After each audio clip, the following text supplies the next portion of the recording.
الحمد لله نحمده ونستعينه ونستغفره ونؤمن به ونتوكل عليه ونعوذ بالله من شرور أنفسنا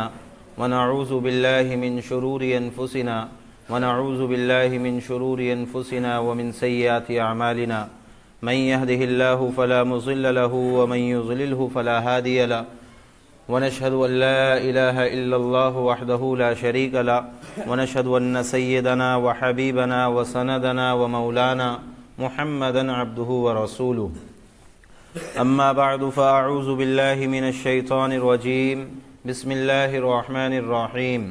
وذروا ظاهر الإثم وباطنه إن الذين يكسبون الإثم سيجزون بما كانوا يفترون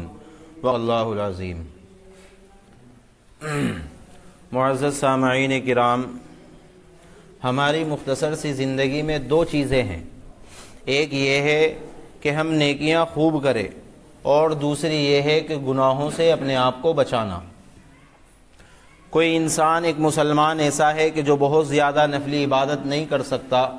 اور تہجد نہیں پڑھتا، اسی طریقے سے زیادہ ذکر و اذکار میں مبتلا اور مشغول نہیں رہتا، اسی طریقے سے اور بھی بہت نفلی روزے ہیں، نفلی روزے نہیں رکھ سکتا، تو بہت زیادہ نفلی عبادت نہیں کر سکتا، لیکن اپنے آپ کو گناہوں سے بچاتا ہے۔ اور ایک دوسرے نمبر پر جو ہے وہ بہت زیادہ نفلی عبادت بھی کرتا ہے، سارے کام وہ انجام دیتا ہے، لیکن اپنے آپ کو گناہوں سے نہیں بچاتا۔ جتنی زیادہ عبادت کرتا ہے اتنے ہی زیادہ گناہ کرتا ہے، تو اس آدمی سے بہتر نہیں ہو سکتا جو آدمی زیادہ عبادت نہیں کرتا۔ عبادت تو زیادہ نہیں کرتا لیکن اپنے آپ کو گناہوں سے بچاتا ہے، تو یہ آدمی بہتر ہے۔ حضرت عبداللہ ابن مبارک رحمۃ اللہ علیہ فرماتے ہیں کہ حضرت عبداللہ ابن عباس رضی اللہ عنہما کے پاس میں ایک شخص آئے اور انہوں نے آ کر کے معلوم کیا کہ حضرت، ایک آدمی ایسا ہے کہ جو بہت زیادہ نفلی عبادت کرتا ہے، ذکر و اذکار میں مشغول رہتا ہے اور تہجد بھی پڑھتا ہے، خوب صدقہ خیرات کرتا ہے، اور اس کے لیکن یہ گناہ بہت زیادہ، صدقہ خیرات کرتا ہے لیکن گناہ بھی بہت زیادہ کرتا ہے۔ اور ایک آدمی وہ ہے جو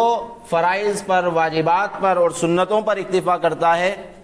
اور جتنے کم یہ نفلی عبادت کرتا ہے، جتنی کم عبادت کرتا ہے اتنے ہی کم گناہ کرتا ہے، تو آپ کے نزدیک بہتر کون ہے؟ تو حضرت عبداللہ ابن عباس رضی اللہ عنہما نے فرمایا کہ میں گناہوں کے مقابلے میں اور گناہوں سے بچنے میں کسی اور عمل کو سمجھتا ہی نہیں ہوں۔ یعنی جو آدمی زیادہ عبادت کرتا ہے اور زیادہ گناہ کرتا ہے وہ مجھے پسند نہیں ہے، مجھے وہ آدمی پسند ہے جو عبادت تو کم کرتا ہے لیکن ساتھ میں گناہ بھی کم کرتا ہے، تو مجھے وہ آدمی پسند ہے۔ یہ حضرت عبداللہ ابن عباس رضی اللہ عنہما نے فرمایا۔ تو اصل جو ہے وہ گناہوں سے اپنے آپ کو بچانا ہے۔ حکیم الامت مولانا اشرف علی تھانوی رحمۃ اللہ علیہ کے پاس میں جب بھی کوئی شخص آتا بیعت ہونے کے لیے تو حضرت، اور وہ معلوم کرتا کہ حضرت مجھے کوئی وظیفہ بتا دیجئے، کوئی آیت بتا دیجئے جس کا میں ورد کرتا رہوں، یا اور کوئی چیز بتا دیجئے، تو حضرت جو ہے حضرت تھانوی رحمۃ اللہ علیہ سب سے پہلے اس کو وظیفہ نہیں بتایا کرتے تھے، بلکہ سب سے پہلے اس کو اس بات کا پابند کیا کرتے تھے کہ تمہیں اپنے آپ کو گناہوں سے بچانا ہے، کیونکہ گناہوں سے بچانا یہ بہت زیادہ نفلی عبادت سے زیادہ قیمتی اور بہتر ہے۔ اب گناہ کس کو کہتے ہیں؟ گناہ کہتے ہیں اللہ رب العزت کے احکامات کو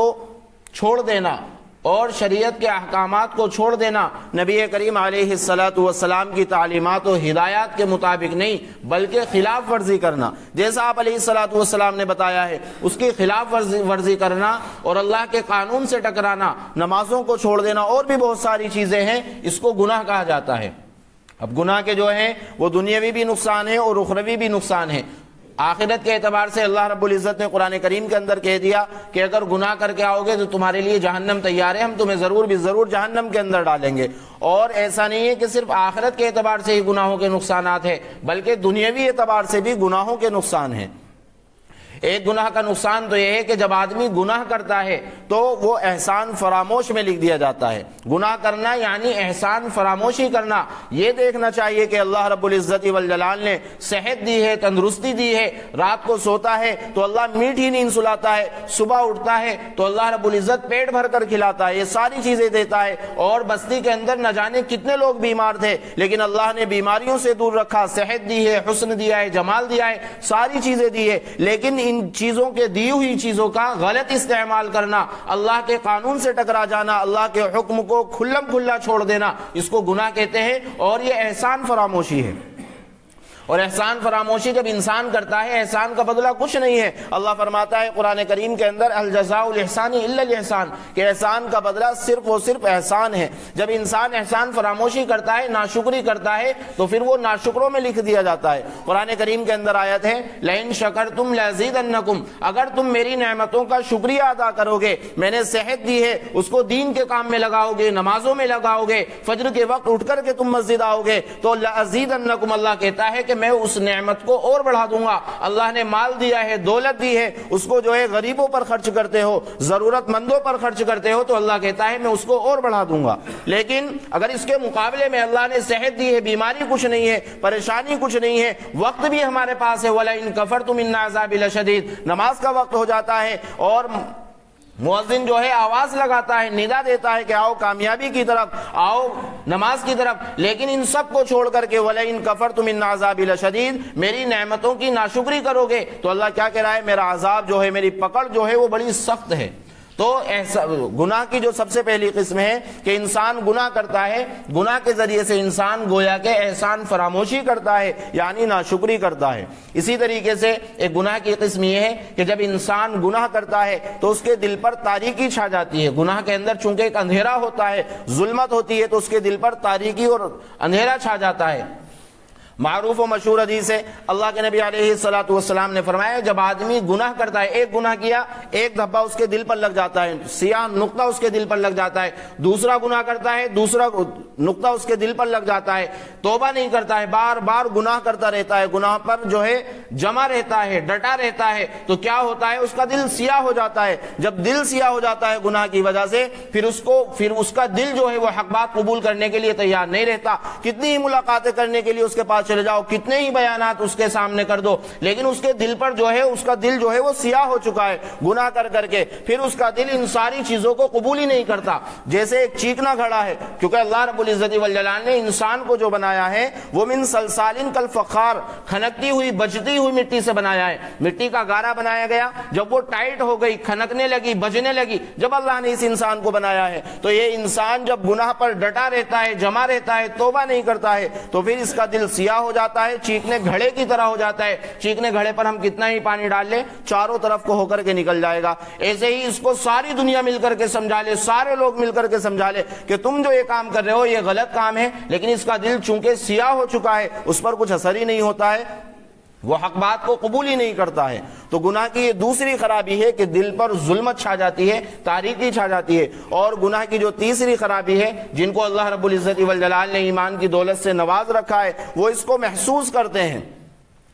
کرتے ہیں کہ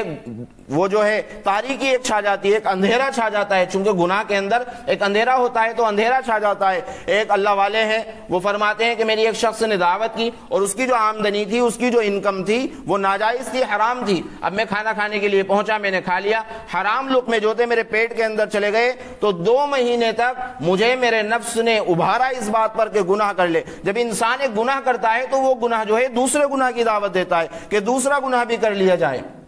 تو گناہ کرنے کی وجہ سے تاریکی چھا جاتی ہے، گناہ کے اندر ایک ظلمت ہوتی ہے، ایک اندھیرا ہوتا ہے۔ اسی طریقے سے گناہ کا ایک نقصان یہ ہے کہ گناہ کرنے کی وجہ سے انسان کی عقل ماری جاتی ہے، انسان کی جو سمجھ بوجھ ہے وہ بالکل الٹی ہو جاتی ہے۔ کتنا ہی اس کو سمجھایا جائے، جب وہ گناہ کرتا رہتا ہے تو اس کو کچھ نظر نہیں آتا ہے کہ چھوٹی بچی ہے، نہ جانے کتنے واقعات اس طرح کے مسلمانوں کے حوالے سے بھی آتے ہیں کہ دشکرم کر لیا جاتا ہے چھوٹی بچی کے ساتھ میں۔ تو یہ کیوں ہوتا ہے؟ کیونکہ انسان کی عقل ماری جاتی ہے، اس کی سمجھ جو ہے بالکل الٹی ہو جاتی ہے، اس کی سمجھ بوجھ الٹی ہو جاتی ہے۔ اور سب سے پہلا جو گناہ ہے وہ شیطان نے کیا۔ اللہ رب العزت والجلال نے شیطان سے کہا اور سارے فرشتوں سے اللہ نے کہا وَإِذْ قُلْنَا لِلْمَلَائِكَةِ اسْجُدُوا لِآدَمَ، کہ سب جو ہیں وہ حضرت آدم علیہ السلام کو سجدہ کرو، فسجدوا، سب نے سجدہ کیا، الا ابلیس، لیکن شیطان نے سجدہ نہیں کیا۔ شیطان نے کیوں سجدہ نہیں کیا؟ اور اللہ رب العزت والجلال کو دلیل دینے لگا، عقلی دلیل، انا خیر من، کہ میں تو اس سے بہتر ہوں، خلقتنی من نار، کہ تو نے جو ہے مجھے جو ہے آگ سے پیدا کیا ہے، وخلقتہ من طین، اور حضرت آدم کو مٹی سے پیدا کیا ہے، تو میں تو اس سے 1000 گنا بہتر ہوں۔ مٹی کی خاصیت ہے نیچے کو آتی ہے اور آگ کی خاصیت ہے یہ اوپر کو جاتی ہے، تو میں تو اس سے 1000 گنا بہتر ہوا، میں اس کو کیسے سجدہ کروں؟ چنانچہ سجدہ نہیں کیا، جبکہ شیطان کو یہ سوچنا چاہیے تھا کہ جس اللہ نے آگ کو بنایا ہے اسی اللہ نے مٹی کو بنایا ہے، اور یہ حکم جو ہے اللہ رب العزت والجلال کا ہے، لیکن شیطان یہ ہٹ دھرمی پردہ جم گیا، اڑ گیا، اور اس کی عقل ماری گئی، جس کے نتیجے میں ذلیل ہو گیا اور ملعون بنا دیا گیا، مردود بنا دیا گیا، اور کل قیامت کے دن جو ہے وہ جہنم کے اندر ڈالا جائے گا۔ تو کس وجہ سے؟ عقل کے مارے جانے کی وجہ سے۔ تو جب انسان گناہ کرتا ہے تو اس کی عقل ماری جاتی ہے۔ حضرت مولانا مفتی تقی عثمانی صاحب دامت برکاتہم نے ایک واقعہ نقل کیا ہے، روایت تو اسرائیلی ہے لیکن حضرت نے یہ نقل کیا ہے، اور اس کے اندر ہمارے لیے سبق ہے کہ حضرت موسیٰ علیہ السلام جو ہے اللہ رب العزت والجلال سے بات کیا کرتے تھے، ہم کلامی کا آپ کو شرف حاصل تھا۔ تو ایک مرتبہ شیطان کی ملاقات ہوئی حضرت موسیٰ علیہ السلام سے، تو شیطان نے کہا کہ آپ جو ہیں کلیم اللہ ہے، اللہ سے باتیں کرنے والے ہیں، جب آپ اللہ سے بات کرنے کے لیے جائیں تو آپ میری طرف سے ایک درخواست رکھیں، اور درخواست یہ ہے کہ اللہ سے معلوم کرنا کیا میرے لیے بھی کوئی توبہ کا راستہ کھلا ہوا ہے، کوئی اور راستہ میرے لیے کھلا ہوا ہے۔ چنانچہ ایک مرتبہ حضرت موسیٰ علیہ السلام گئے اللہ رب العزت کے پاس، لیکن یہ درخواست رکھنا بھول گئے، ہم کلامی کی، بات چیت کی اللہ رب العزت سے، لیکن یہ درخواست رکھنا بھول گئے۔ اب واپس آئے، واپس ہونے لگے تو اللہ تو چونکہ سب کچھ جانتا ہے، اللہ نے کہا کہ موسیٰ کوئی کسی کی درخواست؟ حضرت موسیٰ علیہ السلام نے کہا کہ ہاں اللہ، شیطان مجھے ملا تھا، بڑا ہی پشیمان تھا، شرمندہ تھا، نادم تھا، اور وہ کہہ رہا تھا کہ اللہ سے کہنا میں توبہ کرنے کے لیے تیار ہوں۔ اللہ رب العزت والجلال نے کہا جاؤ جا کر کے شیطان سے کہہ دینا کہ تو نے حضرت آدم علیہ السلام کو سجدہ نہیں کیا تھا، اب پھر سے جا کر کے حضرت آدم علیہ السلام کی قبر پر سجدہ کر لے۔ چنانچہ حضرت موسیٰ علیہ السلام واپس آئے، شیطان سے آ کر کے کہا کہ اللہ نے ایسے ایسے کہا ہے، تو شیطان بگڑ گیا اور کہنے لگا کہ میں نے ان کو جیتے جی سجدہ نہیں کیا، بعد مرنے کے میں کیا سجدہ کروں گا۔ انسان گناہ کرتا ہے تو اس کی عقل جو ہے وہ ماری جاتی ہے، انسان گناہ کرتا ہے اس کی عمر کی برکتیں ختم ہو جاتی ہے، انسان گناہ کرتا ہے اس کا جو رزق ہے اس کے اندر بھی تنگی کر دی جاتی ہے، ہم ان چیزوں کو محسوس نہیں کرتے ہیں۔ اس لیے اللہ رب العزت والجلال نے فرمایا یا ایھا الذین آمنوا قوا انفسکم واہلیکم نارا، کہ اپنے آپ کو جہنم کی آگ سے بچاؤ اور اپنے گھر والوں کو جہنم کی آگ سے بچاؤ۔ ایسا نہیں ہے کہ ماں باپ جو ہے وہ بچوں کو نماز کے لیے نہیں کہتے ہیں، بچے کو نماز کے لیے کہتے ہیں، لیکن کس طریقے سے کہتے ہیں؟ جس طریقے سے کام کاروبار کے لیے کہا جاتا ہے اس طریقے سے کہا جائے۔ آج اگر ہمارا جوان بچہ ہے اور اس